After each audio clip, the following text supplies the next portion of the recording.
El 80-90% de la población va a convivir o va a tener algún tipo de desequilibrio a nivel inflamatorio. Y realmente la inflamación no es una enfermedad como tal, es un proceso biológico que te lleva a enfermarte. Si mis células están en un ambiente oxidativo, van a desarrollar cualquier enfermedad. ¿Cómo una persona sabe que realmente está inflamada? Ya sea dolor de cabeza, dolor menstrual, la fatiga, el cansancio, cambios de estado de ánimo muy frecuentes. Los bebés que nacen ahora, casi todos nacen con procesos alérgicos, atópicos, alergia a la proteína leche de vaca, y hay razones detrás de eso, y es que la microbiota también se transfiere de generación en generación. Si mi microbiota está regulinchi, la de mi hijo va a estar regulinchi, la de mi nieto va a estar peor. Y así estamos de generación en generación cada vez peor. Gabriela Pocoví es doctora en Medicina y Salud Pública. Desde hace más de una década trabaja ayudando a personas con problemas digestivos y hormonales, abordando la salud desde una visión global que integra cuerpo, mente y emociones. 5 alimentos que no comerías jamás. Para mí uno de los alimentos que más nos está generando problemas de salud, yo intento evitarlo en lo que puedo, son los aceites de semillas. Estoy hablando del aceite de girasol. Sería uno de los alimentos que yo diría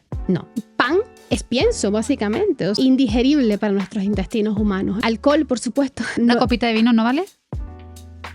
Pues ahora te voy a preguntar al revés. 7 alimentos imprescindibles para nuestra dieta en el día a día. Pasa mucho esto, ¿no? La gente escucha que los arándanos son buenos y comer arándanos todos los días. Yo lo que voy a hacer hoy es recomendarte una fruta por cada estación. Ahora en el otoño, la más antiinflamatoria y antioxidante. Bienvenidos y bienvenidas a Zen Vibes. Hoy tenemos un episodio que estaba deseando tener. Tenemos con nosotros a Gabriela Pocoví. Ella es nutricionista, dietista y doctora en Medicina y Salud Pública.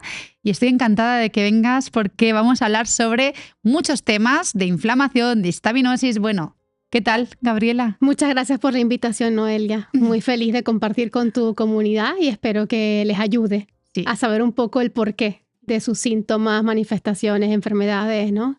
Bueno, yo solamente te digo que me leí tu libro Atención a la inflamación y dije, esta mujer la tengo que traer, que ya te seguía por Instagram, pero dije, yo tengo que invitarla al podcast porque es que esto lo tiene que saber la gente. O sea, y además ayudas a muchas personas a través de tu Instagram, que vamos, a mí es la primera, porque yo me apunto todo lo que dices. Así que vamos allá. Voy a ser muy directa, ¿vale? ¿Cuáles son, Gabriela, las señales diarias que nos indican que estamos inflamados? Bueno, al final yo creo que el proceso inflamatorio crónico es importante decir siempre que la inflamación es un proceso fisiológico, o sea, es normal. Todo ser humano y todo ser vivo genera procesos inflamatorios diarios, con lo cual debemos reconciliarnos con la palabra inflamación. El problema está en que la inflamación, siempre digo que es como un mecanismo de supervivencia, un mecanismo de adaptación a condiciones desfavorables. ¿A qué me refiero como desfavorables? A todo aquello que nuestro cuerpo interprete como un posible daño o amenaza. ¿Qué puede ser lo que en mi día a día me pueda ser amenazante? Pues cambios de temperatura, cambios de humedad, lo que como, por supuesto, lo que pienso, las emociones que son tan importantes, por supuesto, ¿no? Si me expongo a la luz solar o no me expongo a la luz solar, si tengo suficiencia de nutrientes o tengo insuficiencia de nutrientes, tengo deficiencias nutricionales. Entonces, todo eso o todo ese, digamos, entorno al cual yo me enfrento en el día a día es lo que va a determinar que mi proceso inflamatorio sea más atenuado o menos atenuado. Mientras más agresores yo me enfrente en el día a día, pues más inflamación voy a tener. Y el problema per se no son las microinflamaciones que generamos, porque todos los días generamos microinflamaciones para poder defendernos de cosas. Pero cuando esta inflamación se vuelve persistente o crónica es cuando se vuelve un pasaporte para las enfermedades. Porque la inflamación, cada vez que genera un proceso de inflamación, se genera estrés en el organismo, se genera estrés en la célula. Y eso lleva a que el estrés se convierta en estrés oxidativo, radicales libres, daño celular y por tanto cada vez tenga más tendencia a enfermedades. Hoy en día tenemos cada vez una longevidad aparentemente más alta o vivimos muchos años, pero ya sabemos que la mayor parte de las personas está viviendo a partir de los 30, 40 con enfermedades que antes no aparecían a esa edad, con síntomas que antes no aparecían a esa edad. Y con signos y manifestaciones recurrentes o crónicas, ¿no? Como las alergias, enfermedades autoinmunes, dolor menstrual, cosas que antes no eran tan comunes o al menos no se hablaban tanto. y hoy en día las tenemos. Entonces, ¿qué signos o qué manifestaciones me pueden contar en un paciente inflamado? Principalmente el signo de dolor es clave, porque el dolor es la forma en que tu cuerpo muchas veces grita para decirte hay algo en ese órgano o sistema que está fallando. Ya sea dolor de cabeza, la típica migraña, dolor menstrual, todos los meses me tengo que tomar un analgésico, dolor corporal, ¿no? Muscular, tengo agujetas y no agujetas de hacer ejercicio, es que me siento contracturado, fatigada, cansada. La fatiga, el cansancio, todos los síntomas, y de hecho hay un término que se llama neuroinflamación, que es la inflamación que afecta al sistema nervioso. Y es mucho más que sentirte ansiosa y deprimida, que también puede tener que ver con eso, pero es sentirte con labilidad emocional, cambios de estado de ánimo muy frecuentes, niebla mental, como esa sensación de estar dispersa, no te concentras bien. También están los síntomas alérgicos, que también tienen que ver con los procesos inflamatorios crónicos, la rinitis, la congestión nasal, el picor corporal, las alergias, las urticarias también, que a veces te dicen, no sé por qué tienes urticaria, te aparece y te desaparece, pero sí que normalmente tiene una razón de ser que no te dicen, ¿no? Son como los principales signos, aparte de pues, los signos digestivos, porque al final la digestión o el intestino es uno de esos grandes órganos que también regula la inflamación porque tiene la famosa microbiota, ¿no? Que son esos microorganismos. Así que todo patrón intestinal alterado con diarreas o estreñimiento frecuente también nos está diciendo que hay seguramente un proceso inflamatorio y una microbiota intestinal pues afectada o alterada. Yo te quería preguntar, porque, bueno, leyendo tu libro, ahí dije, bueno, yo tengo rinitis, o sea, vamos a ver qué pasa aquí, ¿no? Ahora hablaremos en profundidad de tema de alergias y demás. Pero sí que es verdad que yo automáticamente cogí tu libro y se lo dejé a mi madre porque tiene hipotiroidismo, que también es una de las enfermedades autoinmunes que salen por inflamación. Entonces yo quería preguntarte, ¿cómo una persona sabe que realmente está inflamada? Porque esto no es que me he hinchado, ¿no? Es una inflamación interna, ¿no? ¿Hay alguna manera de ver, analítica? No sé, cuéntanos un poco si puede ser. De forma muy generalista te voy a decir que hoy en día, pues honestamente, el 80-90% de la población va a convivir o va a tener algún tipo de desequilibrio a nivel inflamatorio. Dependiendo de la genética, eso puede traducirse en rinitis, como en tu caso. O puede traducirse en alergias corporales, como es mi caso, que tengo tendencia a la urticaria. En otras personas será el intestino irritable, en otras personas será el hipotiroidismo, en otras personas puede ser un mix de cosas o una enfermedad grave, como puede ser una enfermedad autoinmune, una enfermedad crónico-degenerativa, una diabetes, bueno, en fin, que pueden ser muchas cosas. Pero en verdad hoy en día es difícil encontrar un individuo que no tenga signos persistentes inflamatorios. Básicamente porque el entorno en el que vivimos es muy complejo. Empezando por el estrés emocional, es decir, nunca hemos estado con el estilo de vida tan rápido y tan acelerado como hoy en día, que no se espera que vaya mejor tampoco, ¿no? Entonces, la tendencia es que vayamos a peor, ¿no? Alejados de los biorritmos, con muchas luces sintéticas, con mucha comida pues cada vez más rápida, procesada, porque al final es un estilo de vida, ¿no? Una cosa pues te lleva a la otra. Y es cierto que muchas veces necesitamos un diagnóstico, una analítica para hacer algo, ¿no? Para saber lo que tenemos. Yo creo que eso es un error al cual nos ha acostumbrado mucho la medicina tradicional, que nos ha acostumbrado un poco que hasta que no tengamos un resultado, un diagnóstico, yo no hago nada, yo no hago ningún cambio en mi vida. Y realmente la inflamación no es una enfermedad como tal, es un proceso biológico que te lleva a enfermarte. Claro. ¿Sí? Es como el caldo de cultivo. Si mis células están en un ambiente oxidativo e inflamatorio, van a desarrollar cualquier enfermedad. Más tarde o más temprano, o voy a convivir con una serie de síntomas. Entonces, yo más que preocuparme por un resultado de un análisis, es decir, por buscar que el resultado diga X o Y, me preocuparía por trabajar ese escenario inflamatorio, porque muchas veces la analítica de control, la que hacemos todos los años, no refleja realmente que estamos inflamados. O sea, muchas veces puedes tener una rinitis persistente y tu analítica te van a decir que está perfecta. ¿Sí? Por dos factores, porque, bueno, esto va para mucho, ¿no? Porque los valores de laboratorio también necesitan revisión, ¿sí? De hecho, nosotros trabajamos con lo que llamamos valores funcionales, que son los valores que ya nos indican un desajuste antes de que aparezca el asterisco en la analítica, porque siempre buscamos el asterisco, ¿no? Lo que se ha salido del rango de referencia. Pero antes de que algo se salga del rango de referencia, ya te puede indicar, ya te puede indicar cosas. Entonces, lamentablemente, no todos los profesionales de salud, y menos en la sanidad pública, van a saber interpretar una analítica en ese punto. Entonces, cuando vas al médico, te va a decir que todo está bien. Te digo, estoy haciendo una generalización, seguro que hay profesionales que lo saben hacer diferente y lo hacemos diferente, pero bueno, es lo que suele ocurrir. Sí que hay indicadores que cuando están altos es obvio que hay un proceso inflamatorio. La proteína se reactiva, la velocidad de sedimentación globular, tener parámetros hematológicos en la hematimetría alterados, como por ejemplo tener unos linfocitos muy altos, tener unos leucocitos bajos que indica estrés oxidativo, tener unos eosinófilos altos que indica procesos alérgicos o parasitarios muchas veces, dependiendo del caso, o alteraciones en las mucosas, también puede aparecer cuando hay mucha candidiasis crónica, es decir, hay ciertas cosas que nos puede decir la analítica, pero bien interpretada y sobre todo haciendo una buena aproximación. También hay otras pruebas que se pueden hacer, pero no son las que normalmente se hacen, ¿sí? Vale. Y entonces, si por ejemplo en esa analítica sale todo como correcto, o sea, los valores dentro de la media, todo correctamente, más o menos podrías decir que una persona no está inflamada o tampoco. Tampoco, porque para mí lo más importante a la hora de decir que el paciente necesita hacer un cambio en su alimentación, en su estilo de vida, es cómo se siente. Claro. O sea, la anamnesis, que de hecho es conocido por nosotros los clínicos como la serie de signos y síntomas del paciente, hacer una buena historia, es lo más importante antes de una analítica. O sea, realmente no puede ser que una máquina sepa más que tú únicamente, porque realmente los síntomas ya te dicen algo. Antes de que aparezca una enfermedad ya nos encontramos mal.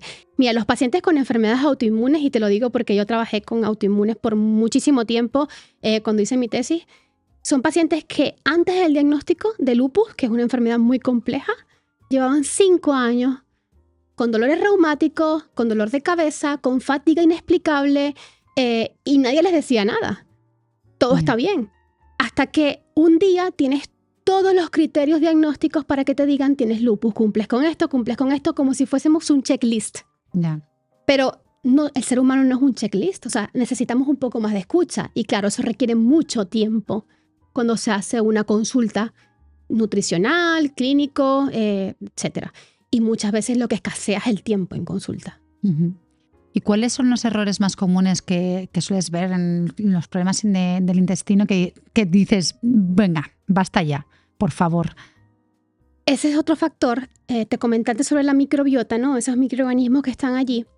¿Y por qué me atrevo a decir que hoy en día casi todo el mundo tiene algún proceso inflamatorio? Porque en los pocos pacientes, y digo pocos porque no todos tienen acceso posibilidades de hacerse, no toda la población podría hacerse un test de microbiota que hoy en día se pueden hacer. Lo que observamos cada vez más son microbiotas empobrecidas, es decir, microbiotas que han perdido esas poblaciones bacterianas buenas, como los lactobacilos, la microbiota reguladora, las bifidobacterias, que regulan los procesos inflamatorios. Entonces, si tú no tienes microbiota defensora, reguladora, inmunomoduladora, antiinflamatoria, porque generan muchísimos efectos en nuestro organismo, no le puedes pedir a esa microbiota que no le pillen parásitos, que no le pille Helicobacter pylori, que haces reinfección tras reinfección, porque es que es imposible tener una microbiota en condiciones cuando está netamente empobrecida, y está empobrecida por los hábitos que tenemos, básicamente. Los niños que nacen ahora, los bebés que nacen ahora, casi todos nacen con procesos alérgicos, atópicos, alergia a la proteína de leche de vaca, intolerancia a lo uno, a lo otro, no toleran bien algunos alimentos, hacen reflujo muy fácil. Y hay razones detrás de eso, y es que la microbiota también se transfiere de generación en generación. Entonces, si mi microbiota está regulinchi, la de mi hijo va a estar regulinchi, la de mi nieto va a estar peor. Y así estamos de generación en generación cada vez peor, con más problemas. Cuando alguien me dice, no, es que antes comíamos gluten y ahora todo nos sienta mal, hay razones que explican eso. O sea, no es solamente una percepción, es real, ¿sí? Claro. Entonces, es importante que sepamos eso. Y hay signos claros de que un paciente tiene una microbiota desajustada, como por ejemplo, pues el típico diagnóstico de intestino irritable, que realmente es una disbiosis o una alteración de la flora microbiana normalmente intestinal, que no ha sido bien tratada, ¿no? Es mucho más que tener nervios, que es lo que siempre nos han dicho, ¿no? Que es una enfermedad de los nervios, no, es mucho más que eso. Tener tendencia a diarrea, al estreñimiento, un patrón inadecuado, distensión abdominal constante, reflujo, acidez. Pero también te digo, puedes no tener síntomas digestivos y tener una microbiota hecha trizas. O sea, no siempre los síntomas digestivos son el indicador que me va a decir que tu intestino está funcionando correctamente, que tu microbiota está equilibrada. Claro, como por ejemplo pueden ser las reglas, ¿no? Dolorosas, o pueden ser, ¿no? Las hormonas locas, Claro. o puede ser también la endometriosis, ¿no? Totalmente. ¿Dirías que las reglas dolorosas, por ejemplo, lo has comentado un poco antes, pero pueden ser un indicador del nivel de estrés que estás teniendo? Por ejemplo, yo te pongo un ejemplo, ¿vale? El anterior ciclo tuve, o sea, durante el mes que en curso, yo tuve un estrés, o sea, un nivel de cortisol, Gabriela, a tope de power. Y me llevaba bajo la menstruación, o sea, no podía con el dolor, no me había dolido así en años, pero en años, ¿eh? Y me acuerdo que mi PNI me dijo, Noelia, ahí está el estrés. Y ahora que he bajado a revoluciones, que he estado como un mes cuidándome, en esta menstruación no me ha dolido la regla. Claro. ¿Esto es un indicador? O sea, ¿dirías que tenemos como las mujeres como un termómetro? Sí, sin duda.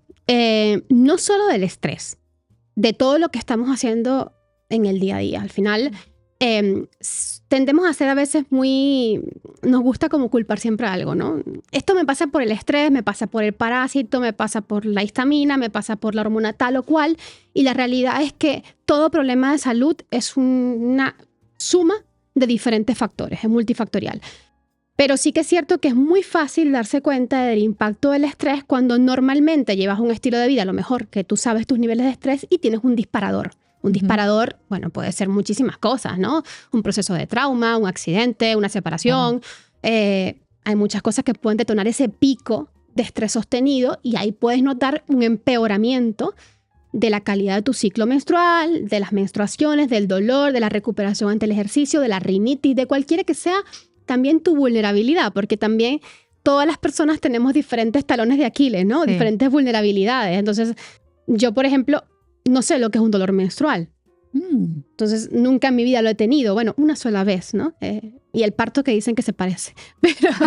Pero en verdad no sé lo que es un dolor menstrual, una endometriosis, pero sí sé lo que es vivir con alergias, sí sé lo que es vivir con fatiga, con hipotiroidismo, porque también lo he padecido. Todos tenemos diferentes vulnerabilidades que, dependiendo de la genética, de muchos factores, inclusive factores emocionales, vamos desarrollando o no, vamos dándole el ambiente. Y cuando hablábamos del intestino, de hecho hay la endometriosis o la calidad de nuestros ciclos y nuestra salud hormonal depende mucho también del intestino. O sea, el intestino tiene una serie de bacterias que se encargan, por ejemplo, de controlar o degradar los estrógenos. Claro. Y se encargan de también llevarlos al hígado para la conjugación y la eliminación correcta. Si tú tienes una alteración de la flora intestinal, puedes tener una tendencia a un superávit, a un mayor nivel de estrógenos que te lleve a que ese endometrio se engrose más o a que se genere un mioma, una endometriosis, un dolor menstrual. Entonces, realmente nuestros sistemas están muy conectados y un problema que aparentemente es ginecológico o hormonal, como puede ser una endometriosis o un dolor menstrual, puede tener que ver con tu intestino, ¿no? Entonces, esta visión de ir al gastro para una cosa, ir al endocrino para otra cosa, la estamos cambiando poco a poco a través de una visión un poquito más 360, donde ya el profesional de salud más integrativo, y de eso se trata la integración, ve el cuerpo como un todo, ¿no? Donde consideramos que todos los sistemas están influyendo en el desarrollo de una enfermedad o una condición. A mí me encanta todo esto porque efectivamente creo que la visión que estáis dando ahora es no te centres solamente en la alimentación o no te centres solamente en este problema en concreto. Mira de dónde, o sea, cuál es el origen y también cómo se está moviendo todo lo de a tu alrededor, tus hábitos, ¿no? De dónde vives. Bueno, pues que aquí esto es un mundo. Entonces, me gusta el hecho de que se dé visibilidad a varios aspectos que rodean tu vida, ¿no? Que no solamente sea la alimentación y el ejercicio, que es lo que nos hemos basado durante toda nuestra vida, ¿no? Pero sí que sí quiero adentrarme ahora en el tema de la alimentación y te quería preguntar, sobre todo, 5 alimentos que dirías que no comerías jamás. Uy. Que hay que evitarlos siempre. Para mí uno de los alimentos que más nos está generando problemas de salud y que es difícil evitarlo del todo, pero yo intento evitarlo en lo que puedo, son los aceites de semillas refinados. Y más aún si es a través de frito oxidados. Estoy hablando del aceite de girasol, el típico aceite que hoy en día encontramos, aceite de colza también, que se utiliza en la mayor parte de alimentos ultraprocesados, o sea, casi todos. Patatas fritas, cuando vas a un restaurante también todo lo frito es en aceite de girasol.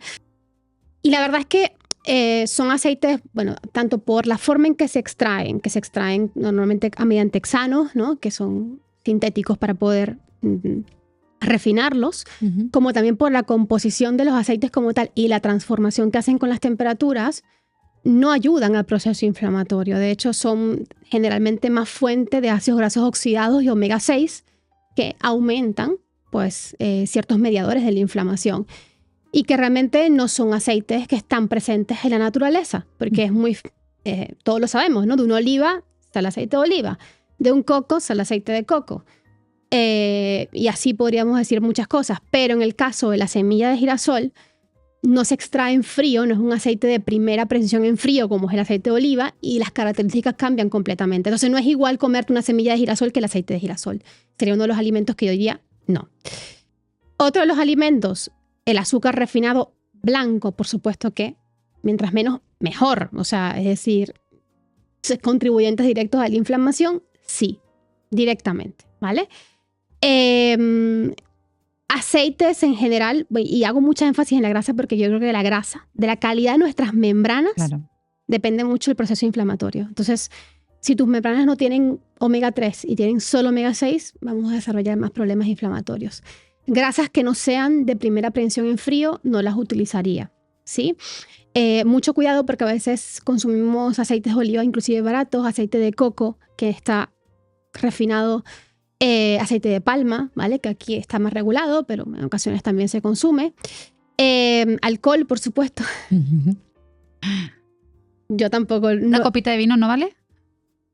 Es muy difícil divulgar del tema, porque es que, ¿sabes qué pasa? Yo he tenido un profesor que me decía, cuando un paciente te diga que se fuma un cigarrillo, se fuma una caja. Porque si tú dices en un podcast que se pueden tomar una copa de vino de vez en cuando, la gente... Ya. De vez en cuando lo hace todas las semanas. Entonces, yo prefiero decir alcohol, mientras menos, mejor, porque no tiene ningún beneficio agregado y los beneficios de los antioxidantes de la uva te los puedes tomar tomando uva. Claro. Entonces, no tiene ningún sentido.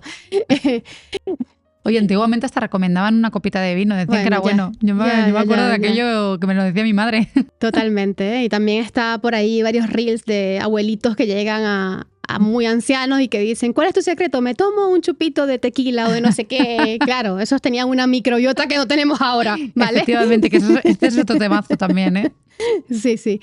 A ver, alimentos que sigo con los alimentos que no comería. Has dicho azúcar. Sí. Has dicho aceite de girasol. Sí. Has dicho todas las comidas que no sean, que el omega 3 es fundamental. Luego has dicho el aceite de coco. Sí, aceite refinado. Pan y sobre todo trigo, como el que conseguimos en la mayor parte de supermercados. Empaquetado en estas lonchas que parecen un chicle.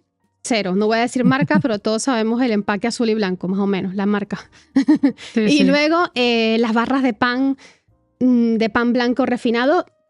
Por un lado, porque no aportan prácticamente ningún nutriente de calidad. O sea, son normalmente trigo refinado. Y segundo, porque es que yo siempre digo, imagínate lo barato que sale para la industria sacarte 3 barras por €1, que es como te lo venden en la mayor parte de supermercados, ¿no? Es pienso, básicamente. O sea, es un trigo muy barato de producir, es una forma de tratar el trigo donde no hay fermentación y donde eso es básicamente un chicle indigerible para nuestros intestinos humanos. Entonces, eso lo quitaría tampoco, ¿vale? Otra cosa es que me hables de un pan de buena calidad, fermentado, de masa madre, que si tienes buena tolerancia y buenos intestinos y no tienes sensibilidad al gluten, lo podrías tomar. Pues sí, pero ese tipo de pan chicloso, no, ¿vale? Vale. Y bueno, básicamente sean un poco los alimentos y ultraprocesados, por Mira, supuesto. hablando del pan, ¿una persona que no es intolerante al gluten pueden comer tranquilamente pan o pasta? ¿Sabes qué pasa? Que más que decirte que sí o no, te diría que mientras menos mejor, ¿vale? Porque el trigo que estamos consumiendo hoy en día no es el mismo trigo de antes, empezando por allí. El tratamiento que se le da no es igual al de antes, ¿no? A menos que te busques una panadería, como te digo, con mucho cuidado, mucha masa madre. Las semillas, por más que digan que en la Unión Europea no se permite el consumo de transgénicos, es muy difícil controlar porque las semillas, aquí no siembran transgénico y allí sí. La contaminación es muy fácil, entonces al final acabamos también consumiendo semillas transgénicas y pesticidas que se usan los transgénicos, que uno de ellos, que es el más preocupante, es el glifosato, que ha sido directamente relacionado con daño intestinal, disrupción de la microbiota, intestino permeable y un montón de enfermedades, entonces hasta cáncer, ¿vale? Entonces es un disruptor endocrino también, o sea, es decir, es un pesticida que está presente en casi todos los cereales. Casi todos los cereales, sobre todo muy rentables para la industria, como el trigo, el maíz, el girasol también, el algodón. Claro, yo, por ejemplo, he sido una persona que me he quitado totalmente el gluten. Sí. Totalmente. O sea, si tomo pasta de lenteja roja, de trigo sarraceno o de guisantes, por ejemplo. He notado muchísimo. Lo he notado muchísimo en mi cuerpo. No sé si es que a lo mejor yo era un poco intolerante también, no lo sé, pero nunca me hice pruebas. Pero sí que considero importante el quitártelo de la dieta en la mayoría de lo posible. Es decir, si yo ayer me apetece, había tequeños en la mesa comiendo, pues me comí un tequeño tranquilamente y no me sentí culpable por eso porque no como habitualmente gluten, ¿vale? Entonces es importante, yo creo que, a ver, ser flexible si no eres intolerante, pero yo creo que, ¿no? Dentro de la medida de lo posible, intentar evitarlo, ¿no? Te puedes hacer una prueba antes de quitártelo si actualmente lo comes para ver si eres celíaco o no y saber cuán flexible también puede ser. Eso también puede ser interesante. Yo de todas, casi siempre lo quito en los pacientes porque la mejoría es brutal antes de dar la prueba. Y porque realmente, como te digo, no hay ningún beneficio agregado de comer trigo, más que el beneficio para el placer, que está claro, ¿no? Que es un alimento social y culturalmente, sobre todo en Europa y en España, muy apreciado, pero no hay ningún beneficio para la salud que yo te pueda reportar del trigo. O sea, no hay nada imprescindible en comerlo. Muy bien. Con lo cual es muy fácil prescindir de él. Y otra cosa buena que tiene quitarlo es que si tú lo quitas, dejas espacio para que comas más cosas nutritivas con densidad nutricional, porque el problema que estamos viendo a nivel de alimentación es que cada vez tenemos más deficiencias. O sea, no es mentira que hoy en día las personas que saben de salud están tomando una media de 5 o 6 suplementos al día. Una media, ¿vale? Porque tenemos deficiencia de magnesio, de vitamina D, de vitamina A, de zinc, de hierro, de vitaminas del grupo B, bueno, un sinfín, omega 3, un sinfín de cosas. Y eso también pasa porque tenemos intestinos menos capaces de absorber nutrientes y tenemos también alimentos o una alimentación muy baja en densidad nutricional. Comemos cosas, pero que no nos nutren. Una barra de pan, de esas que te digo que 3 barras de pan por €1, no tiene nada. Entonces, ¿para qué yo me estoy llenando la barriga de esto? Que claro, es barato, está claro, pero no me está alimentando y nutriendo adecuadamente y luego tengo que comprarme el suplemento por otro lado. Hay incoherencia completamente en eso. Entonces es mucho mejor si puedes quitarte ese tipo de alimentos, mejor que mejor para tu salud nutricional y para tu salud en general y porque los beneficios los vemos en la práctica, ¿no? En los pacientes. Pues ahora te voy a preguntar al revés. ¿Cuáles dirías que son los 7 alimentos, ya no te digo 5, ahora te digo 7, alimentos imprescindibles para nuestra dieta en el día a día? Empezaría por el pescado, ¿vale? El pescado sobre todo azul, pequeño, salvaje. Tenemos la suerte y el privilegio, a mí que me encanta viajar, de que en el Mediterráneo, donde estamos, encontramos pescados y pescaderías a muy buen precio, o sea, pescado... ¿Verdad?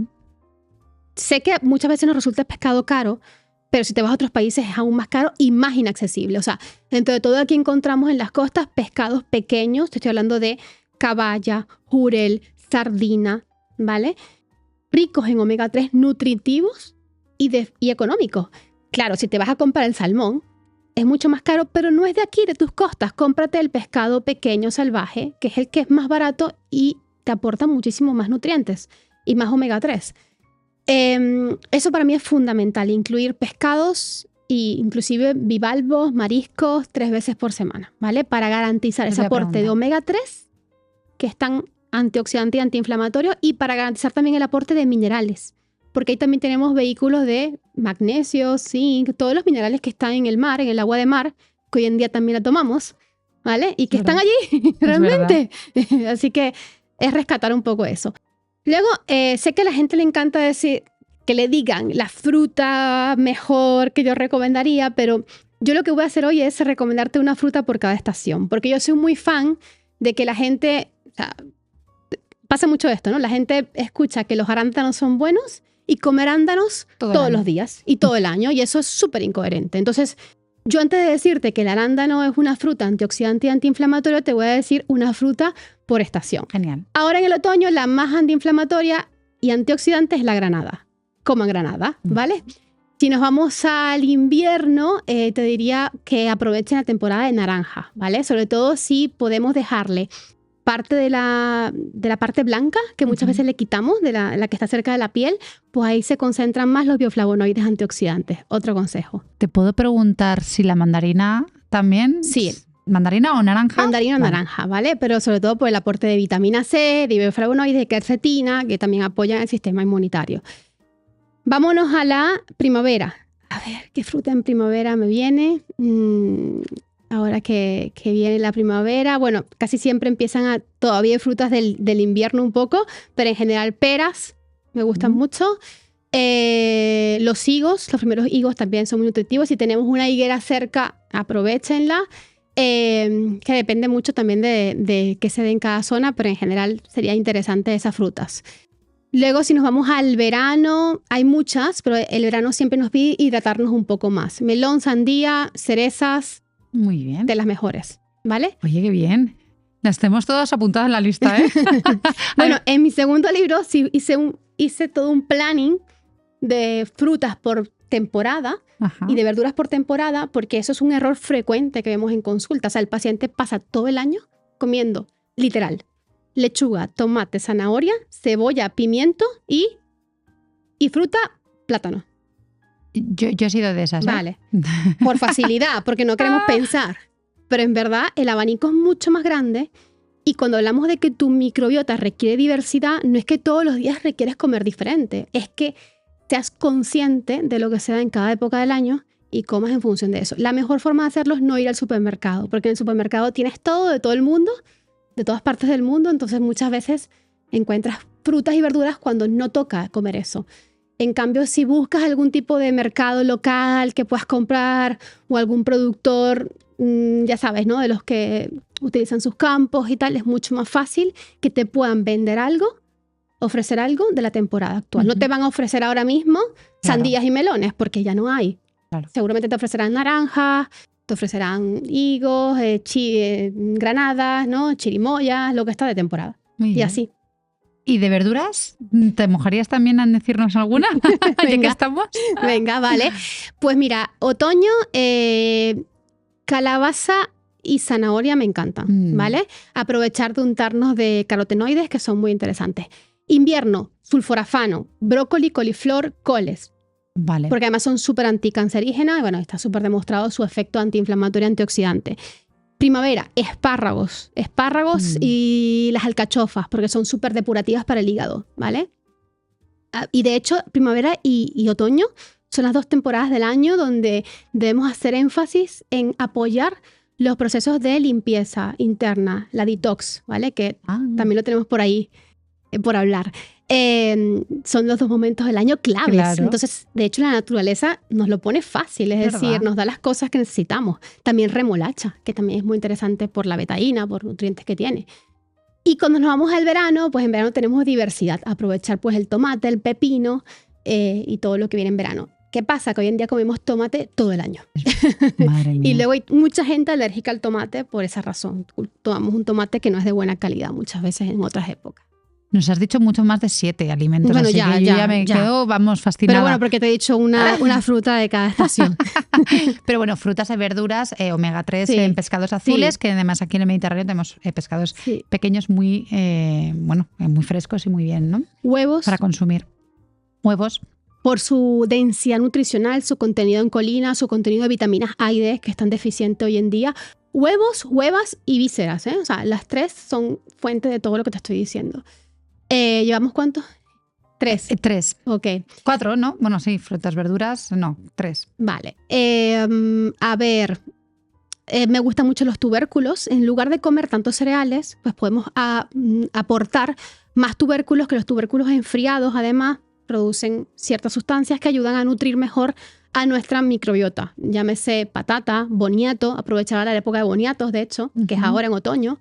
¿Y qué más? Alimentos que considere muy top.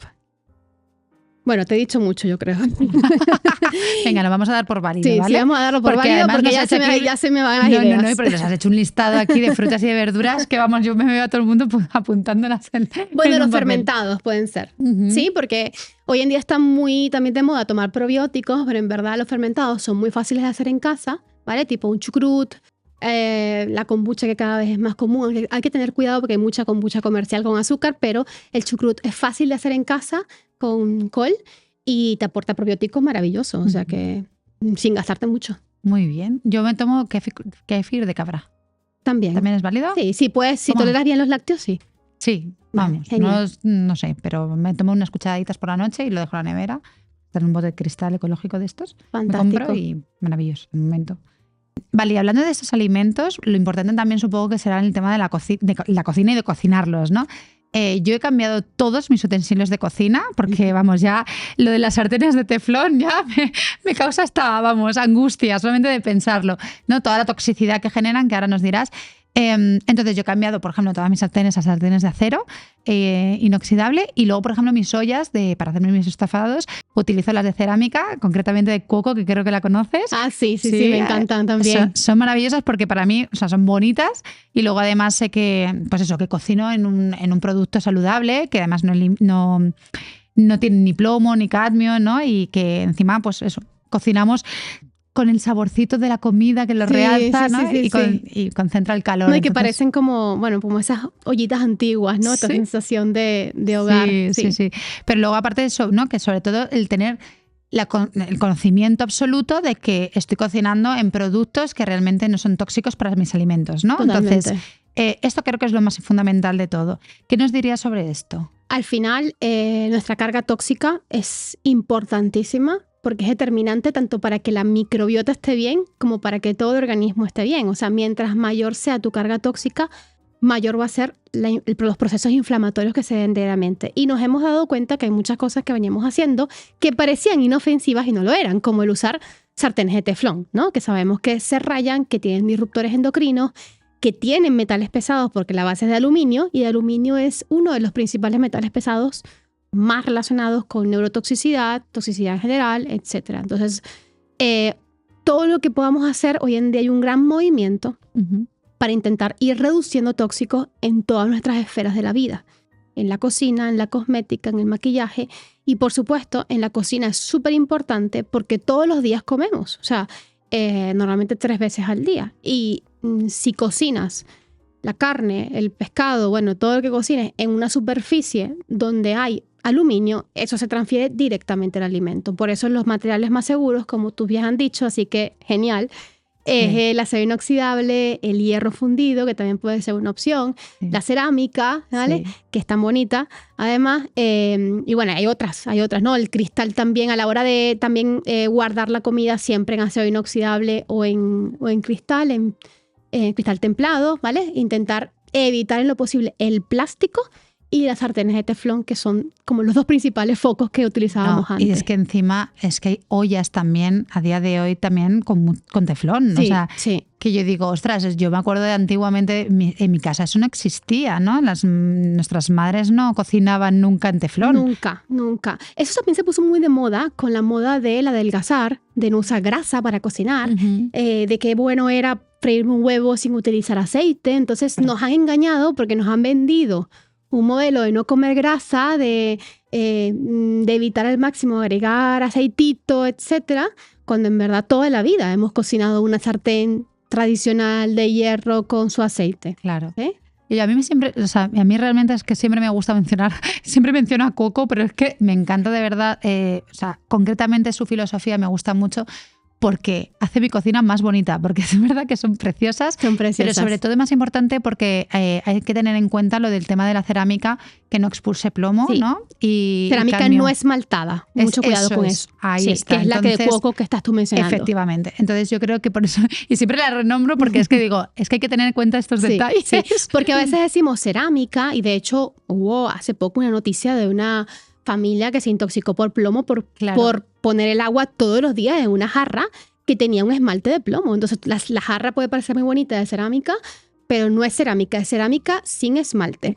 Sí, exactamente. ¿Vale? Ahí es importante que lo digamos.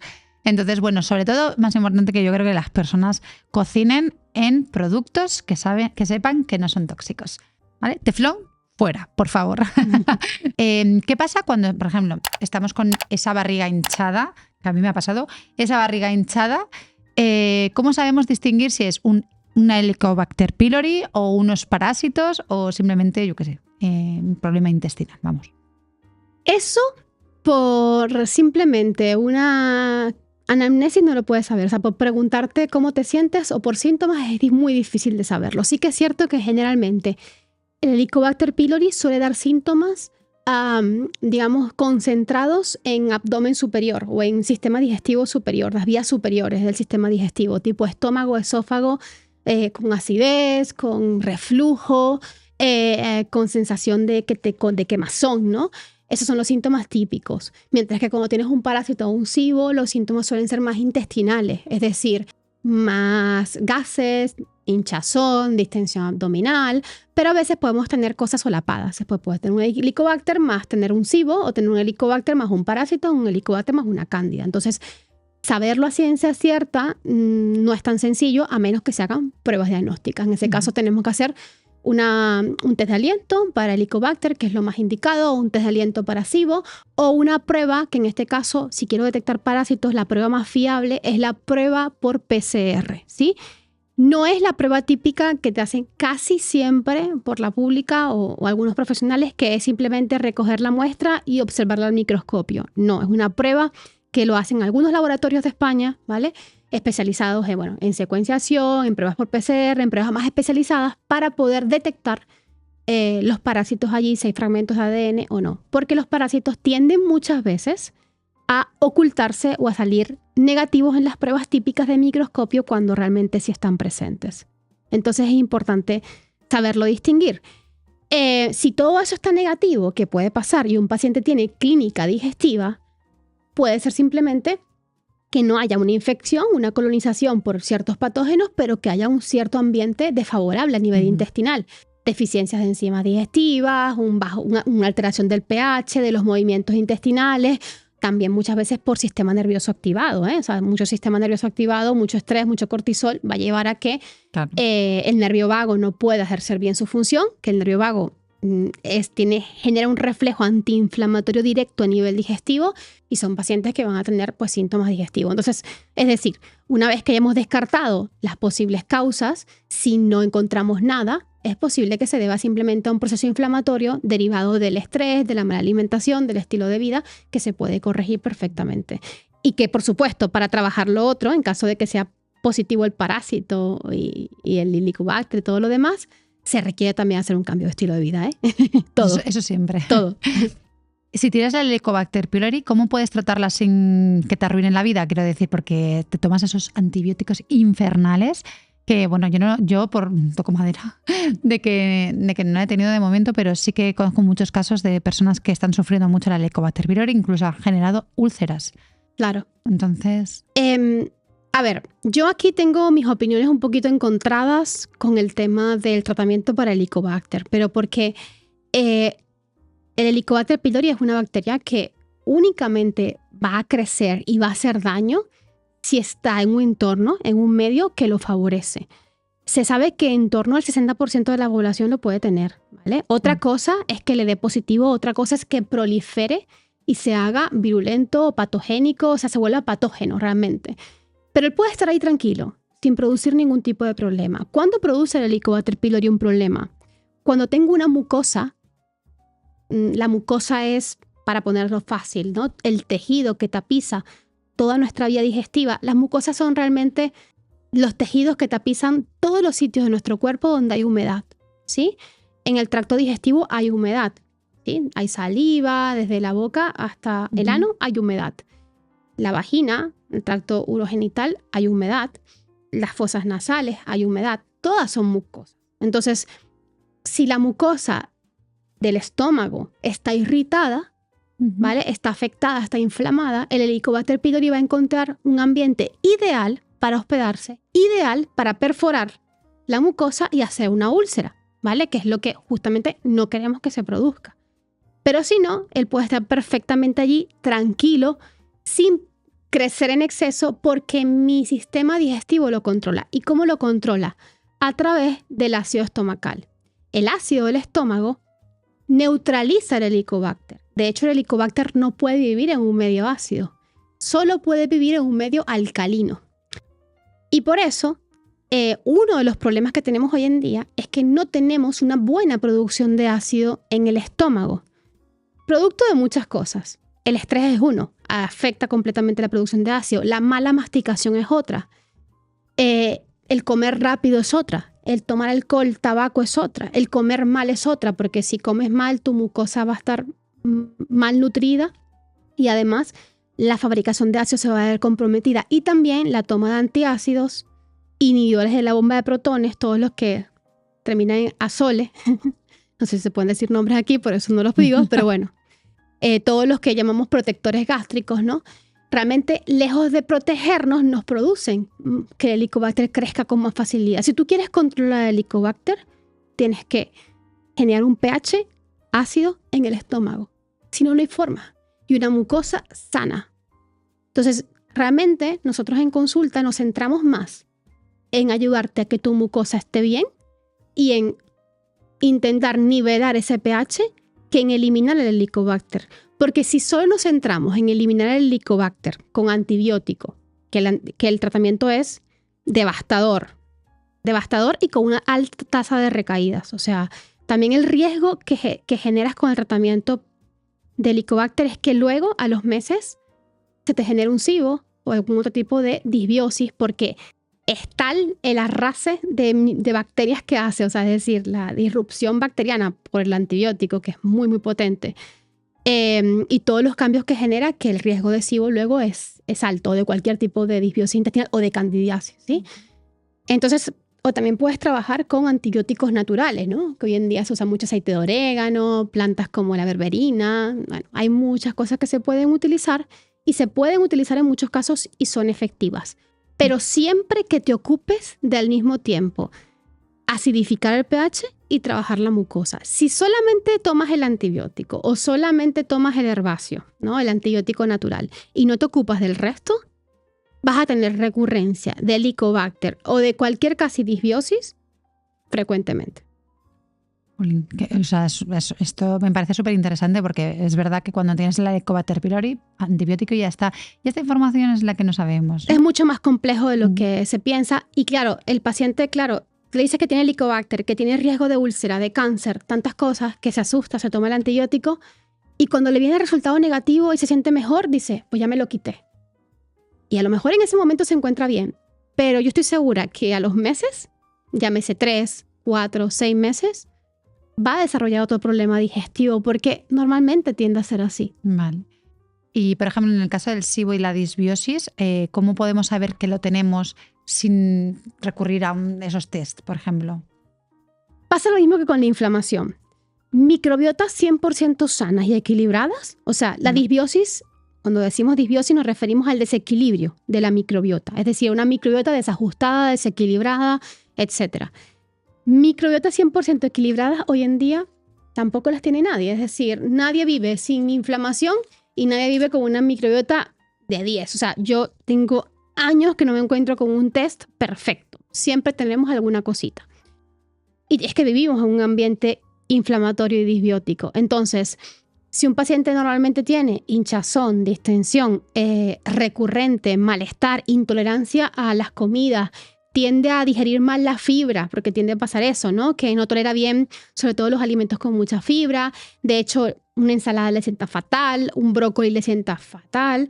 Es muy probable que tenga un sobrecrecimiento bacteriano, es muy probable que tenga una disbiosis intestinal, es muy probable que tenga una cándida también, posiblemente un poco alta, o que tenga algún parásito, ¿sí? Uh-huh. De todos ellos, los que más me preocupan son los parásitos. Sí, te iba a preguntar ahora si tenían los mismos síntomas. Los síntomas pueden ser similares. La verdad es que es muy difícil por un síntoma tú saber si el paciente tiene un SIBO, un Helicobacter o un parásito o una cándida. Es muy difícil. Excepto el Helicobacter porque, como te dije, se concentra un poquito más en todo lo que es los síntomas de abdomen o de sistema digestivo de las vías superiores, ¿no? Todo lo que es acidez. Pero el resto, cándida, SIBO, parásitos, casi siempre tiende a ser de vías digestivas inferiores, de hinchazón, gases, diarrea, estreñimiento. Entonces, por síntomas es muy difícil saber realmente lo que tiene un paciente, ¿sí? Pero de todos los casos, te digo que me preocupa mucho más el parásito, porque el parásito sí hay que hacerle tratamiento, o sea, sí hay que erradicarlo porque la mayor parte de los parásitos no son propios de nuestra microbiota. ¿A qué me refiero? La cándida está en ti y también está en mí, está en todos. Las bacterias que producen el SIBO están en ti, están en mí, están en todos. Solo que en el SIBO se disparan o aumentan su crecimiento. Pero los parásitos generalmente son infecciones que pillamos del entorno, de la comida, del contacto con animales, ¿no? Y muchos de ellos sí pueden ser auténticos depredadores energéticos, en el sentido de que te roban energía, afectan la célula intestinal, porque no deben estar allí. ¿Me expliqué? Entonces sí que ahí es importante aplicar un tratamiento antiparasitario, porque muchas veces nada más quitando el parásito, los otros microorganismos se van colocando en su sitio y, por supuesto, haciendo un buen trabajo de alimentación, de estilo de vida, etc. Es muy complejo el tema, ¿eh? Muy complejo. Sí, bueno, justo con el tema de los parásitos yo tuve un caso y se me inflamó mucho la tripa. No llegué a tomarme antibióticos ni nada porque nunca me los llegaron a detectar en la analítica. Pero yo sí que sabía que era por eso, porque venía de Asia, justamente, y fue un momento en una excursión que hicimos, comí y tuve diarrea al día siguiente y yo creo que ahí empezó a distendirse lo que es mi estómago. ¿Podemos quitarnos el antihistamínico cada día solamente cambiando nuestros hábitos? Sí, en muchos casos sí. No te voy a decir que en todos porque sería una generalidad, pero en muchos casos sí. A ver, hay una diferencia grande entre lo que es la alergia, ¿vale? Y el exceso de histamina. Y te voy a decir por qué. Porque hay muchos pacientes con rinitis alérgica, con congestión nasal permanente, que en verdad no son alérgicos a algo propiamente dicho, sino que lo que tienen son niveles elevados de histamina que se traducen en esa congestión nasal. Y esos niveles elevados de histamina vienen de un proceso inflamatorio. Para explicártelo más fácil de entender. Cuando eres alérgico a algo, ¿vale? Llámese el polen del olivo, llámese la platanera o lo que sea, ¿no? O el ácaro, ¿no? Tú tienes un examen de IgE, ¿vale? De alergias que te revela que tú eres alérgico a eso. Y te das cuenta que cuando estás en la temporada del olivo, ¿vale? Pues te da alergia. Si te vas a Jaén, pues te va a dar alergia, ¿no? Es evidente. Pero hay personas que son alérgicas a una cosita, dos cositas, y notan que siempre están con antihistamínicos, que siempre están con alergia independientemente del ambiente. No sé si me estoy explicando. Sí, independientemente totalmente. De que se expongan al olivo o se exponga a otra cosa. Y allí es cuando te tienes que cuestionar que tal vez lo que tengas no es una alergia, sino es la forma en que tu cuerpo muestra el proceso inflamatorio. Hace tiempo que se viene divulgando un poco acerca de la histamina elevada, que para mí no es el foco, o sea, no es el foco o no es la raíz del problema, es simplemente la forma en que el sistema inmune manifiesta el proceso inflamatorio. Por explicártelo, cuando tu sistema inmune se intenta defender, genera un proceso inflamatorio, como te expliqué en un principio, y ese proceso inflamatorio utiliza como mediador a la histamina. La histamina es como una sustancia que libera el sistema inmune para activar al resto de las células y decirles, pónganse a trabajar, ¿vale? Entonces, cuando tu cuerpo se encuentra ante una amenaza, libera más histamina al torrente sanguíneo, ¿vale? Y la histamina tiene muchos receptores. Tiene receptores en el sistema nervioso que te producen dolor de cabeza, tiene receptores en la piel que te pueden producir picor y tiene receptores también en todo lo que es la mucosa que te pueden generar esa mucosidad o esa alergia, entre comillas, ¿vale? Entonces, cuando esos síntomas alérgicos son constantes, es probable que sea más bien un tema de histamina. Y también te voy a dar otro consejo como para distinguirlo. La alergia de los procesos histaminérgicos o de los procesos inflamatorios asociados a niveles altos de histamina suele aparecer casi siempre en las horas de la mañana, entre las 4, 5 de la mañana, 4, 6 de la mañana. Suele ser sobre esa hora. Cuando te aparece todo el día o en otros patrones horarios, puede ser algo que sí seas alérgica como tal, ¿vale? Y también tienes que observar si cuando cambias de ambiente te sigue ocurriendo, porque si, por ejemplo, en tu casa eres alérgica al moho, que evidentemente somos alérgicos porque yo creo que a ningún sistema inmune le gusta el moho, es súper, genera toxinas importantes. Y tú cambias de ambiente y no se te va la alergia, te sigue, es probable que sea un proceso interno, o sea, que sea por niveles altos de histamina. Pero si eso cambia al cambiar de casa, es probable que sí sea que tú tenías un foco alérgico donde estabas. ¿Me expliqué? Totalmente. Entonces, ya depende un poco del caso. Pues mira, tiene mucho sentido, ¿no? Estoy mirando a Jandro porque es verdad que todos mis problemas de sinusitis y todo eso empezaron cuando me cambié de casa. Vale. Entonces Fíjate. es probable que tengas que revisar tu casa porque es muy probable que tengas focos de mohos, de micotoxinas que a lo mejor estaban en la pared, me lo invento, se pintaron, se lijaron, se les pasó, pero sobre todo en las paredes típicas de hoy en día, que son paredes de pladur, que luego quitas y ves todo. Cuando las quitas dices, oh Dios mío, está todo el moho por dentro, no te das cuenta. Son láminas, ¿no? Entonces es importantísimo porque la construcción que se hace hoy en día, los materiales que se usan para construir hoy en día, no son ni siquiera sanos para nosotros. Ya. Y son foco ideal para que crezcan mohos y micotoxinas en los interiores. Ten en cuenta que estamos hechos para vivir en exteriores, no en interiores como estamos haciendo. Entonces, realmente, y como siempre digo, el moho no es el problema, es el moho encerrado. Si tuvieses el moho en una pared, de hecho la gente cuando va a Bali todo está lleno de moho. Claro, pero estás lleno de moho, pero estás en exteriores, no pasa nada. Pero cuando te encierras en un ambiente ligeramente húmedo o con una humedad relativa a más del 60%, que le des ese combustible o ese ambiente ideal para que los mohos proliferen. Y de paso en invierno, que vivimos con las 4 ventanas cerradas, la calefacción puesta, todo el día está circulando esa micotoxina y esos hongos que te estás Eso te iba a preguntar, inhalando, ¿no? Te iba a preguntar el tema de los deshumificadores. Sí. ¿Sirven de algo o no? Sí sirven. Claro, porque al final tenemos que intentar crear... Yo lo pongo, Tenemos que intentar crear en nuestra casa un ambiente con la humedad más cuidada posible para que no proliferen un exceso de moho y micotoxinas.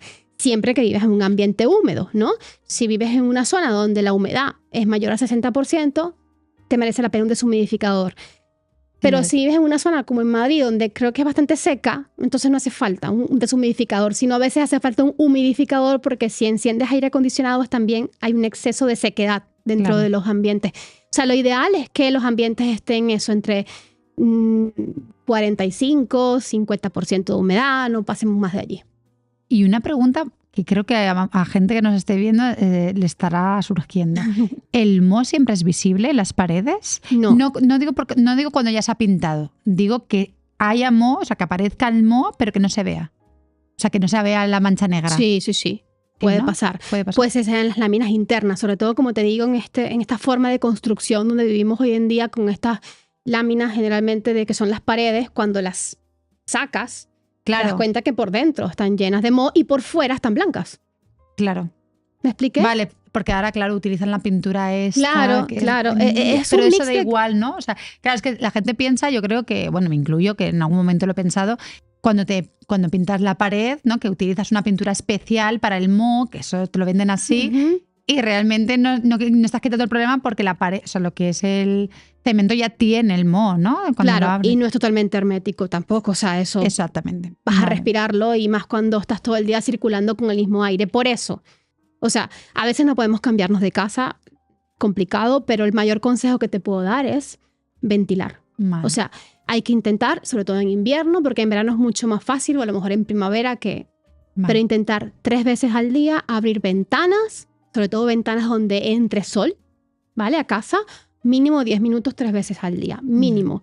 Si no podemos mudarnos de casa, si no podemos hacer muchas cosas, tenemos que hacer eso. También existen cosas como los deshumidificadores, los filtros HEPA, HEPA, que también te ayudan a mejorar un poquito el aire que respiras, porque no solamente son los mohos y las micotoxinas, también son pues compuestos orgánicos volátiles, formaldehído, el aire y los contaminantes que están si respiro humo de coche, y todo eso se va concentrando dentro de las casas, tanto así que hoy en día se sabe que el aire de las casas está más contaminado que el aire de afuera. Es verdad. Y eso también influye. Entonces, cuando yo te hablo del proceso inflamatorio, me refiero a todo lo que hace nuestro querido cuerpo para poder batallar contra la cantidad de cosas que tenemos hoy en día. Y mi intención tampoco es llevar a que la gente tenga más estrés con toda esta información, pero sí que es cierto que no vivimos en entornos favorables hoy en día. Todo lo que hagamos, aunque sea pequeño, ya suma para estar mejor. Vale. Ahora hablemos del detox. ¿El detox es algo real o es puro marketing de smoothie verde? ¿Qué dirías que es lo más acertado para poder hacer un detox verdadero según la ciencia? Ese fue el problema, que empezamos por los jugos verdes y se nos vendió esta idea, y ahora parece que cuando hablamos de detox hablamos de algo milagro, ¿no? Y estas cosas. Sí, te he dicho el smoothie verde porque es la fotito esa que siempre sale, ¿no? En cuanto a dieta detox o bebida detox. Pero en verdad, detox hace nuestro cuerpo todos los días. De hecho, tenemos 2 fases de detoxificación hepática, ¿vale?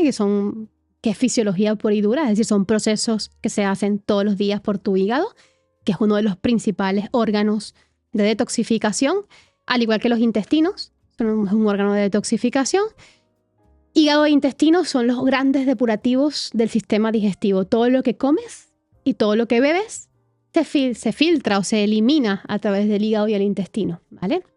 El hígado, digamos que, el intestino, digamos que hace un proceso a través de las sales biliares, las enzimas, de absorción de nutrientes, por supuesto, y luego lo que no le interesa lo manda pues a las heces, y otra parte, esos nutrientes también van hacia el hígado, o sea, todo lo que filtra el intestino va hacia el hígado, para que el hígado haga una detox adicional a todo eso, ¿no? Mira si tenemos filtros, ¿no? Para intentar pues eliminar todo lo que no sea del todo favorable para nosotros, como el alcohol también. Y luego todo lo que ya el hígado filtre ya va directamente a la sangre. O sea, entre el hígado y la sangre ya no hay tanto filtro, ¿vale? ¿Qué pasa hoy en día? Que por la forma que tenemos de comer, ¿vale? Y por las microbiotas tan desequilibradas que tenemos intestinos cada vez más permeables. O sea, leaky gut, intestino permeable. Bueno, es un intestino que en lugar de estar, digamos, bien cerradito, porque el intestino debe tener una absorción justa, ¿no? Para no dejar pasar sustancias que no debería dejar pasar, se vuelve permeable, se vuelve permisivo y deja pasar pues tóxicos, toxinas, inclusive metales pesados, sustancias que no queremos que pasen, atraviesan la barrera intestinal, van al hígado y el hígado se sobrecarga de trabajo, porque ya tiene trabajo con los procesos fisiológicos diarios como para tú meterle más caña. Si por supuesto tienes hábitos tóxicos, tomas drogas, tomas alcohol, fumas tabaco, carga adicional que le ponemos, o sea, todo lo que vaya sumando, si cocinas una sartén rallada, pues ahí carga de aluminio extra, así, todo lo que tú vayas haciendo, ahí va. Y el hígado pues tiene una capacidad de detoxificación, pero justa. Entonces, hoy en día lo que estamos viendo es que, claro, ¿estamos desintoxicando? Sí, pero no es suficiente como lo estamos haciendo. ¿Hace falta apoyar nuestros órganos de detoxificación? Sí, porque si no apoyo los órganos de detoxificación, todo lo que pase a sangre va a tener una alta carga tóxica y esa alta carga tóxica va a hacer que mi sistema inmune reaccione, porque el sistema inmune está esperando a que lo que venga, déjame ver lo que viene, porque si lo que viene es peligroso, me activo. Y si me activo, pues libero mediadores de la inflamación como la histamina y ya ahí empiezan las alergias, el dolor, ¿no? Entonces, esa es un poco la cadena. Por supuesto, luego también intervienen otros órganos de detoxificación. ¿Cuáles son los otros? El sistema respiratorio, que también es un órgano de eliminación. De hecho, el sistema respiratorio es súper rápido, ¿no? Súper eficiente. Cuando tú entras a una tienda, de estas tiendas que hoy en día les ponen perfumes, no sé si te ha pasado, que te llevas la ropa a casa y tú dices, uy, esta ropa es de tal sitio porque huele a tal sitio. Bueno, eso es una estrategia de marketing muy, muy tóxica. Porque Tal cual. Porque cuando entramos a las tiendas, nos pasa que muchas veces entras y estornudas. Y estornudas porque es un encontronazo con una fragancia sintética que tu sistema inmune de mucosa rechaza y que hace un estornudo justamente para eliminarla. Y esto es un sistema de eliminación. Tu rinitis alérgica es un sistema de eliminación. ¿Me entiendes? Sí. Entonces, a veces, claro, ¿qué es lo que hacemos con el antihistamínico? Me quito el síntoma, pero también me quito la eliminación, con lo cual estoy Es una cadena. reabsorbiendo más toxinas. Entonces, cuando tú te tomas un antihistamínico para eliminarte la eliminación por aquí, algún órgano de detoxificación estás cargando con más trabajo, porque el trabajo que estaba haciendo el de aquí ya se lo mandaste para otro lado. ¿Me expliqué? Claro. Por eso, cuando detoxificamos o ponemos a trabajar a mejorar el hígado, normalmente las alergias mejoran, porque la histamina baja, ¿vale? Es como un círculo al final. ¿Y por qué la histamina baja? Porque lo que estoy pasando del hígado a la sangre va con menos carga tóxica. No sé si me estoy explicando. Totalmente, sí. Es un proceso complejo, pero lo estoy tratando de explicar fácil. Tenemos también otros órganos como el riñón de detoxificación, que a través de la orina también eliminamos. Por eso es que hay que tomar agua, por supuesto, hidratarte correctamente. Y tenemos el otro órgano de detoxificación, que es la piel. Por la piel también eliminamos. Y normalmente esos granitos, esas dermatitis, esas alergias, también son una forma de eliminar cosas a través de la piel. O sea, realmente esto de que pues, mi cuerpo está en contra mía porque hago dermatitis, no está en contra tuya, está intentando eliminar algo. ¿Sí? Entonces, por eso casi siempre las personas con problemas digestivos tienen tendencia a los problemas alérgicos, porque al final está en relación. Intestino, hígado, alergias, piel, todo está en relación. Wow, es que esto es vamos, es que me salen 1000 preguntas, pero nos daría para otro podcast con el tema de... iba a preguntarte ahora por los adaptógenos. ¿Realmente son liberadores del estrés o estamos comprando plantas mágicas sin fundamento? No. Sí, muchos de ellos tienen bastante evidencia de lo que ayudan a equilibrar la respuesta frente al final los adaptógenos no son hormonas, no son ansiolíticos, ¿vale? Son simplemente sustancias, plantas, cuyo efecto puede ser relajante para nuestro sistema nervioso y nos permiten adaptarnos mejor a situaciones de cambio o de estrés. ¿Qué pasa? Que antes no se escuchaban porque antes no padecíamos de la vida rápida que tenemos hoy en día. Entonces, hoy en día cada vez la gente los utiliza más. Primero, para poder adaptarse mejor a los momentos estresantes de la vida. Y segundo, para intentar no utilizar tantos fármacos ansiolíticos que sabemos que de hecho son de los más utilizados y recetados en España y que tienen efectos secundarios. Entonces, tenemos muchísimos problemas de sueño, tenemos muchísimos problemas de estrés. Lo único que no me gustaría en que se cayera es que muchas veces el problema de base está también en la baja exposición a la luz solar, ¿no? Que no me permite descansar bien, porque si no me expongo a la luz solar, no fabrico melatonina tampoco, ¿vale? La melatonina no solamente depende de la noche, también depende del día. Si no tomo luz solar, tampoco mis biorritmos van a estar regulados, mis neuroquímicos del estrés, mis hormonas también van a aumentar. Si también vivo como una moto, por supuesto, no lo va a paliar una ashwagandha, ¿sí? Me parece maravilloso que hayan estos recursos y son interesantes antes de caer en un ansiolítico, pero que no se nos olvide que muchas veces también tenemos que prestar la atención a nuestro estilo de vida, ¿no? A nuestros hábitos, que es muy importante. O sea, fíjate como siempre al final es todo un círculo ahí que debemos de abordar, ¿no? Todas las áreas. Sí, pero no te creas, es complejo, porque como digo muchas veces, a veces cambiar un estilo de vida implicaría no me gusta esta palabra, ¿no? Pero sacrificar cosas, o sea, una deconstrucción de lo que es nuestra vida. O sea, una persona que trabaja 8 horas en un ambiente cerrado frente a un ordenador, como puede ser un funcionario perfectamente, ¿vale? Sea 8 horas encerrado y que no le gusta su trabajo y que vive encerrado, entonces tendríamos que cambiar cosas, claro. Y no siempre podemos cambiarlas porque no todo el mundo puede tener las mismas posibilidades de cambio, aunque digamos el que quiere puede, bueno, a veces no siempre, ¿vale? O no todos estamos preparados psicológicamente para dar un cambio en todos los momentos de nuestra vida. Y como siempre digo, si podemos en ese momento acompañar una ashwagandha, con un eleuterococo, con una rhodiola, son adaptógenos, Sí, con un sí. reishi, con adaptógenos, oye, mejor será con un ansiolítico, es decir, ¿no? Pero siempre intentando educar desde la conciencia y intentando que el paciente también, poquito a poco, vaya haciendo cambios en su estilo de vida y en su estructura, ¿no? de vida. ¿Cuál dirías que es un protector gástrico natural que realmente funcione y que no sea el agua tibia con limón? ¿Sabes? Que nos han dicho toda la vida. Aloe vera y kudzu, me gustan los dos. Vale. ¿Y suplementos? ¿Cuáles dirías que son los más necesarios? Por ejemplo, la vitamina D, el omega 3. Sí. ¿Qué nos dirías? Sí, mira, te voy a decir, esos 3 suplementos son los más necesarios porque justamente son los 3 que cubren los principales errores de la vida moderna. Y te digo por qué. Magnesio es el mineral que más agota tu cuerpo cuando está en estrés.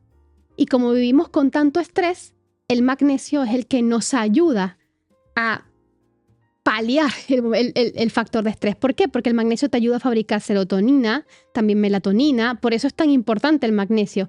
Y porque hoy en día los suelos son muy pobres en magnesio. Entonces, la deficiencia clínica más importante que estamos viendo es la de magnesio, entre el estrés que tenemos y entre los suelos tan pobres que tenemos. Por esa razón, el magnesio es tan importante.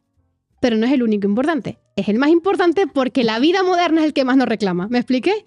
Además de eso, el magnesio es fundamental para que la vitamina D pueda ejercer su función y pueda también pues, generar el efecto positivo que tiene a nivel de la mineralización ósea, ¿sabes? Entonces, ¿qué pasa? La vitamina D, como no tenemos tiempo de exponernos al sol y vivimos encerrados, es otro de las vitaminas o nutrientes que tenemos tan en déficit hoy en día, ¿vale? Entonces, como te digo, son los 3 que cubrían los grandes problemas modernos. Entonces, número 1, el estrés. Número 2, la falta de luz solar. Entonces, por eso tenemos que recurrir a la vitamina D, ¿vale? En cápsulas, es decir, tenemos que tomarla en suplementación, porque es ideal tenerla por encima de 50 para justamente poder controlar el proceso inflamatorio. Y número 3, omega 3. ¿Por qué? Porque el omega 3, justamente como comemos mucho omega 6, comemos muchas grasas malas en las frituras, en los ultraprocesados, no comemos pescado prácticamente porque el pescado toma más tiempo, es más caro, prefiero los filetes, el pollo, la carne, etcétera, que no está mal, pero al final el ratio omega 3, omega 6 cambia, pues lo cubrimos con el omega 3. Con esto te quiero decir que no es que los suplementos sean imprescindibles para la vida, si no, no hubiésemos llegado hasta aquí sin tomar magnesio omega 3. Es que nos permiten suplir lo que un entorno favorable haría. Pero también te digo otra cosa. No es igual la vitamina D que te tomas que la del sol. El efecto a nivel celular es completamente diferente. O sea, siempre que puedas ser coherente y acudir a la fuente natural del nutriente, mucho mejor. Pero mientras tanto, como no podemos siempre, y estamos aquí también encerradas, nos suplementamos. Una pregunta sobre la omega 3. Por ejemplo, puedes tomarte, si te tomas 4 días o 3 días por semana, boquerones para cenar, ¿vale? Para que nos hagamos una idea. ¿Necesitarías la suplementación igualmente o no? ¿Con eso bastaría? Si consigues un pescado fresco y puedes comerlo 3 veces por semana, yo no tomaría el omega 3, ¿vale? Y si tomaría el omega 3, me aseguraría que fuese un omega 3 con certificación IFOS, que es una certificación adecuada para que sea un buen aceite sin metales pesados. Lo guardaría en la nevera para evitar la oxidación, ¿vale? Y esas serían un poco las pautas que haría. Hay ciertos casos en los que igual, aún comiendo pescado, me gusta suplementar, como por ejemplo en los pacientes con cardiopatía, con enfermedades cardiovasculares, porque necesitamos, o con inclusive autoinmunes, porque también tiene un efecto un poquito regulador inmunitario que nos ayuda a atenuar un poco el proceso inflamatorio. Pero en el resto de la población, si eres capaz de comer jurel, caballo, sardina 3 veces por semana, no freírla, por favor. Y luego, también eres capaz... Ya lo he hecho mal. Porque ya has matado el omega 3 y te lo cargas todo. Ya lo he hecho mal, Alejandro. Y luego también eres capaz de evitar el exceso de omega 6 en la dieta, el aceite de girasol, los ultraprocesados y todo eso, pues no te tienes por qué tomar el omega 3. Vale. Hablando de la vitamina D, tomar el sol. No tomamos el sol muchas veces, a veces es porque no podemos, efectivamente, o vivimos en países que carecemos un poco de sol, pero preguntarte si podemos hacer un callo solar, bueno, porque tú hablas mucho de esto, ¿vale? Sí. Entonces, ¿cómo podemos hacer un callo solar sin quemarnos y realmente adquirir la vitamina D durante todo el año que necesitamos? Lo adecuado justamente para hacer un buen callo solar es tomar el sol todo el año, no solamente en verano. Lo que estamos viendo ahora es que, claro, vivimos todo el año entre 4 paredes y cuando llegan las 2 o 3 semanas de vacaciones nos ponemos como lagartos al sol. A mediodía sobre todo, porque por la mañana nos despertamos tarde, entre que desayunamos, salimos, nos perdemos el sol de la mañana. ¿Cómo sería ideal hacerlo? Intentar todos los días, si podemos, tomar de 10 a 20 minutos de sol. Sobre todo sol de la mañana, que es el sol, de hecho, que ayuda inclusive a aumentar las defensas antioxidantes de la piel. A que no te salgan manchas, a que tu piel se vea bien, a que tu piel no se queme con el sol. ¿Vale? Luego, el sol de mediodía, ese sol que es intenso, que es fuerte, ¿vale? Ese es un sol que debemos tomar dependiendo de cada fototipo también. Es decir, todos sabemos cuando estamos al sol y empezamos a sentir que nos pica. En ese momento ya es suficiente sol. O sea, normalmente tiende a ser 5 o 10 minutos de ese sol intenso dependiendo también inclusive de la temporada del año, porque los rayos no penetran igual ni siquiera en invierno que en verano. Entonces, a lo mejor en invierno puedes estar hasta 20 minutos en un sol directo de mediodía, pero en verano es tan fuerte como están los rayos solares que no puedes permitirte tanto tiempo. A lo mejor son 5 o 10 minutos. El problema de la crema solar es que nos genera como una especie de engaño también, inclusive a nivel de nuestra conciencia, ¿no? Con el sol. Porque cuando te untas de crema solar, tú te sientes protegido, protegida, y te pones en la hora punta a tomar el sol porque tú sientes que no te quema. Y no se quema la capa exterior de la piel, pero la interna también se está quemando. Claro. Entonces, a veces es mucho mejor no usar crema solar, que es lo que estamos haciendo muchos divulgadores hoy en día, y ser consciente y educarte a hacer una adecuada exposición solar. Todo el año entrenando tu piel con el sol, haciéndola que haga un buen callo solar, y cuando llega el verano podrás estar perfectamente en la mañana tomando el sol sin protección, y a mediodía, en cuanto te moleste, porque te va a molestar, ¿vale? Te ocultas a la sombra, ¿sí? Que es el mejor protector de toda la vida. La sombra, el sombrero y listo. Pero si pasas todo el año encerrado o encerrada y te vas a meter, te vas al todo incluido en verano a broncearte, no te puedes poner a tomar el sol de primeras porque te vas a quemar muy fácil, no has construido callo solar, ¿sí? Entonces ahí a veces sí puede ser interesante un poquito de crema solar mineral y sin tóxico, ¿vale?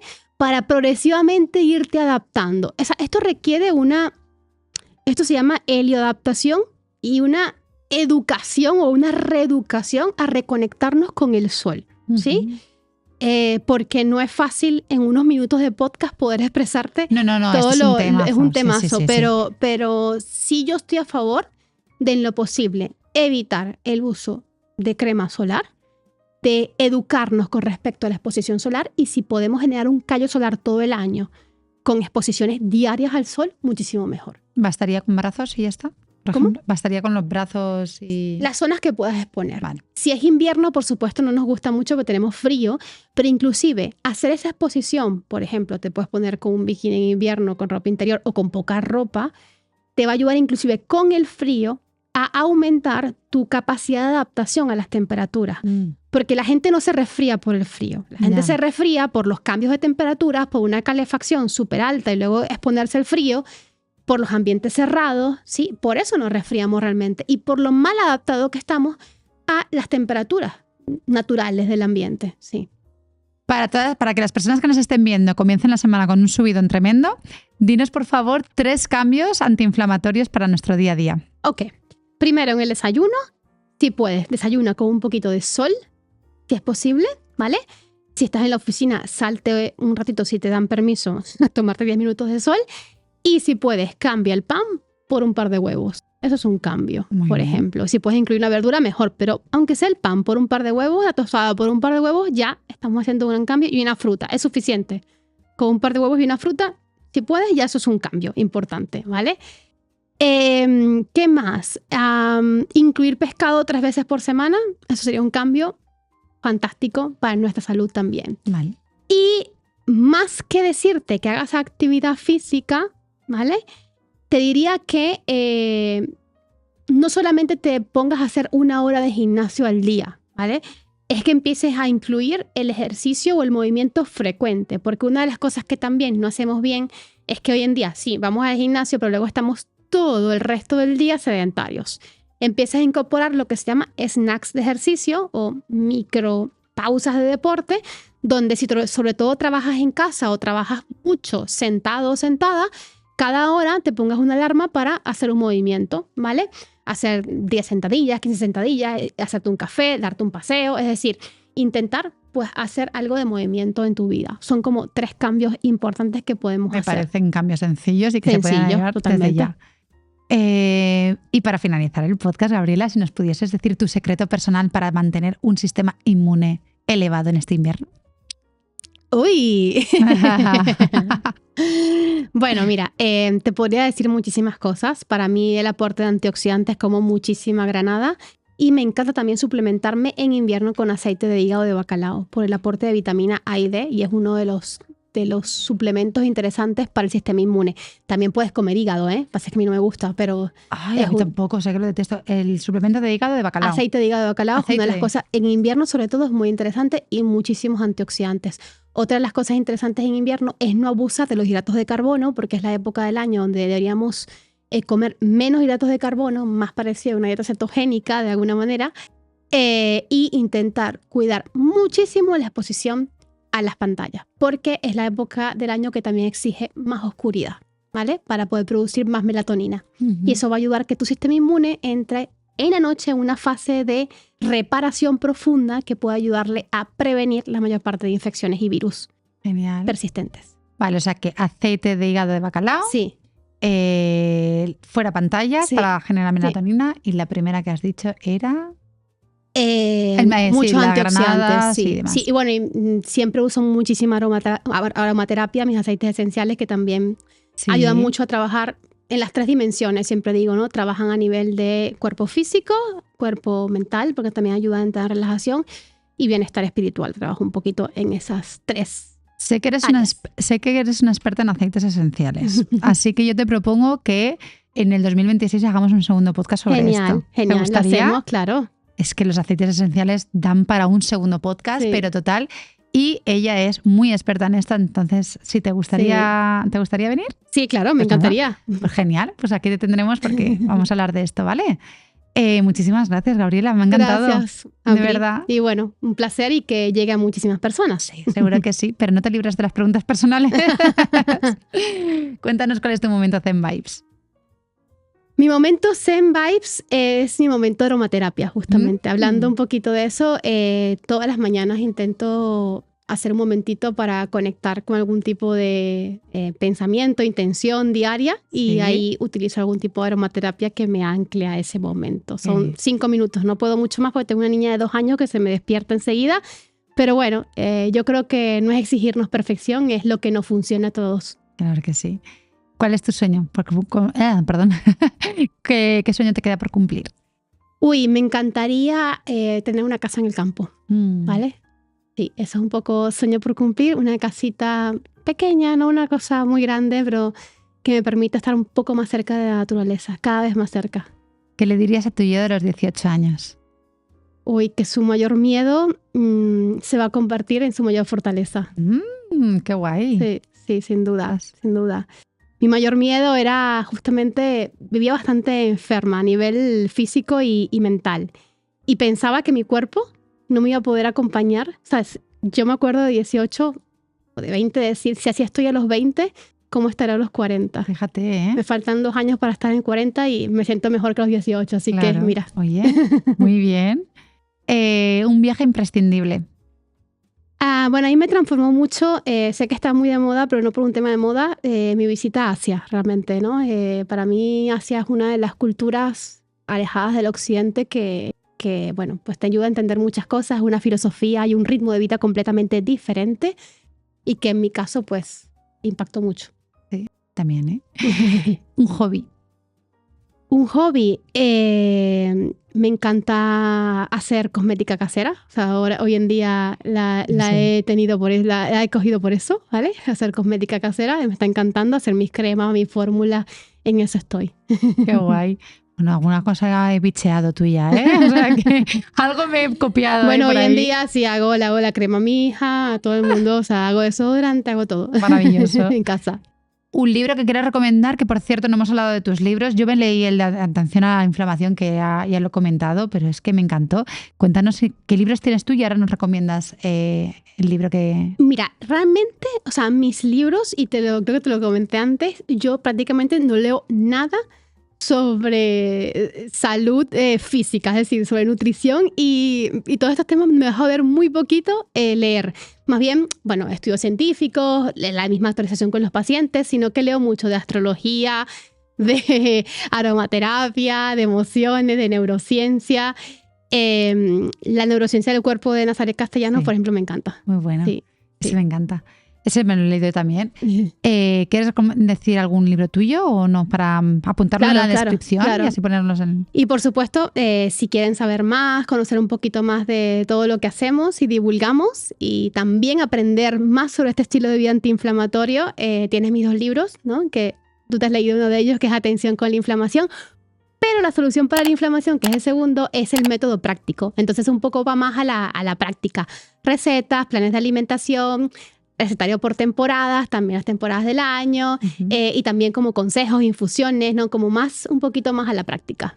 Pues nada, lo dejaremos todo anotado en la descripción para que podáis adquirirlo con un solo clic. Así que nada, muchísimas gracias, Gabriela. Me ha encantado, de verdad, ¿eh? Me alegro mucho. Gracias a ti por la invitación. Creo que hemos ofrecido aquí, bueno, ha hecho un popurrí de todos los temas. Sí. Hemos intentado concentrar lo mejor posible, pero yo creo que ha quedado muy bien y has dado un montón de valor. Así muchísimas cosas, sí. Y a vosotros y a vosotras, gracias por llegar hasta el final del podcast. Nos vemos en los siguientes. ¡Chao!